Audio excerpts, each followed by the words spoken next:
Okay, here's your quick little mini lesson on scientific notation.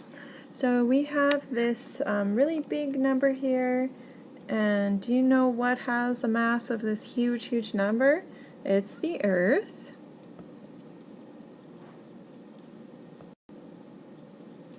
And then we have this really small, small number, all these zeros after the decimal. So what is the mass of that? An electron. So scientists have developed a shorter method to express really big or really small numbers, and that's called scientific notation. Scientific notation is based on powers of the base number 10. So instead of writing those really big and really small numbers with all the zeros, we sort of take out the zeros and multiply by 10 to the power of a positive number or a negative number, depending on whether the number is really big or really small. Mr. Kincaid, phone me on. Scientific notation is an easier way to write a long number. Instead of writing 602000000, etc., we would write 6.022 times 10 to the power of 23. So that means we multiply the number 6.022 by 10 to the 23, and 10 to the 23 is 10 times 10 times 10 times 10, 23 times. So we're going to look at how we actually get it into that scientific notation. So here's an example. We're looking at the mass of the Earth, that really big number I showed you at the beginning. So to put it into scientific notation, we start by putting our pencil down where our decimal is. And right now there's an invisible decimal just at the end of this number here. And then we move our decimal over and to the left until there's only one non-zero digit on the left side of the decimal.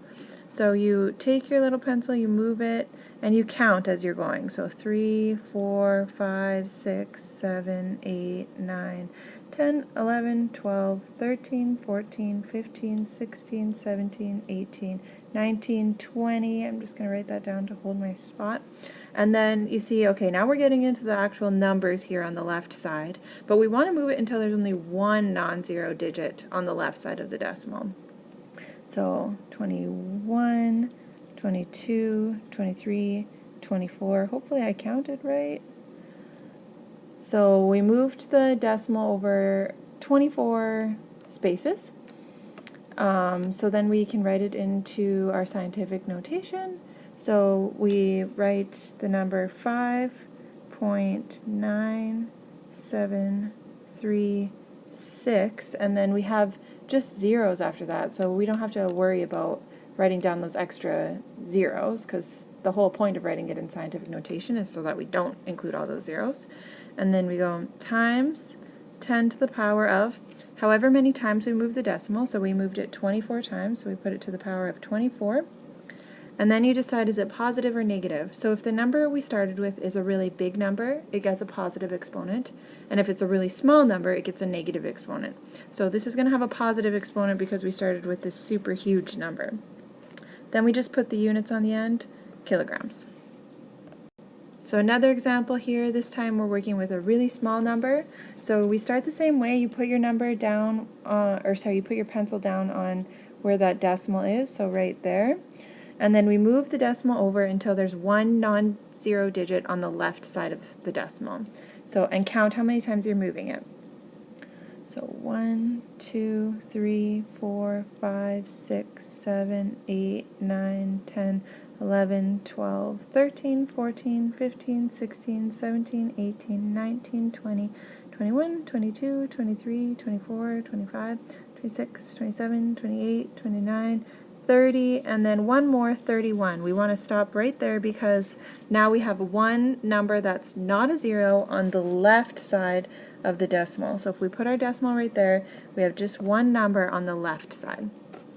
So then we write it as 9.109386 and times 10 to the power of, we moved our decimal 31 times, so we put a 31 there. And then you ask yourself, did we start with a really big number or a really small number? And this number is clearly a very small number, so it gets a negative exponent this time. So times 10 to the power of negative 31. And don't forget to attach your units. So just remember, if the number is a really big number, it's going to have a positive exponent, and if it's a really small number, it's going to have a negative exponent. So here we have two examples where we're going to be working, we have it in scientific notation and we want to write it in standard notation. So you look at the exponent, and in this case it's a 5, which is positive. So that means that this number over here should be a big number. And you think, which way am I going to want to move the decimal to make the number a big number? Do I want to move it to the left, or do I want to move it to the right? If you move it to the left, it's going to make it a small number, and we have a positive exponent, so we want to make it a big number. We move it to the right. So you take your pencil and you just count 5 spaces over. We've got 3, gets us to the end of the number, and then we just do 2 more, and we fill those up with zeros. It's kind of messy there, but so you would have it as 3, 3, 7, 8, and then add 2 zeros onto the end. Now we've moved the decimal over 5 places, so this is the number in standard notation. And here in this example we have a negative exponent now, which means it's a small number. So we're going to move our decimal over to the left 8 times. So 1, 2, 3, 4, 5, 6, 7, 8, and then you fill in all those extra spots with zeros. So you can write it counting over. So I know I'm moving it 8. One of the times I'm moving it is going to be in this 2, so I need 7 zeros in front. So 1, 2, 3, 4, 5, 6, 7, 8 for that 2, and then we tack on the 8, 7 at the end. So that's in standard notation. When writing a number in scientific notation, there must only be one non-zero digit to the left of the decimal. Be sure to keep the same number of significant figures. So when we're working with significant figures, you want to make sure that you have the same number in your starting number as your final number. So another 2 examples here. We want to write this in scientific notation. So maybe just pause the video and try this on your own, and then I'll go over the answer. So we put our pencil down, we count how many times we're moving it until there's one number on the left side of the decimal, so right there. We write it as 4.30. That N0 is important because it's a significant digit.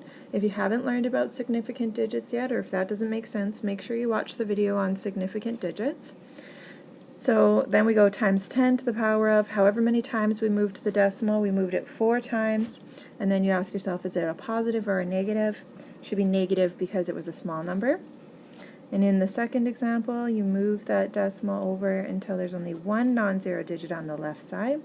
We write it as 2.83 because those N zeros are not significant digits, times 10 to the power of, we moved it 5 times, and it should be a positive 5 because it was a big number to start with. And when I'm talking big number or small number, I'm talking like greater than 1 or less than 1. So this number was greater than 1, this number is less than 1. In your assignments, I want you to use scientific notation for numbers that would have an exponent of 3 or negative 3. So if it's like 1,000, you should be writing that in scientific notation, or if it's like 0.00001, you should be writing that in scientific notation. So when you're working with relatively large or relatively small numbers, it should be in scientific notation. Alright, so you can work on your scientific notation assignment now.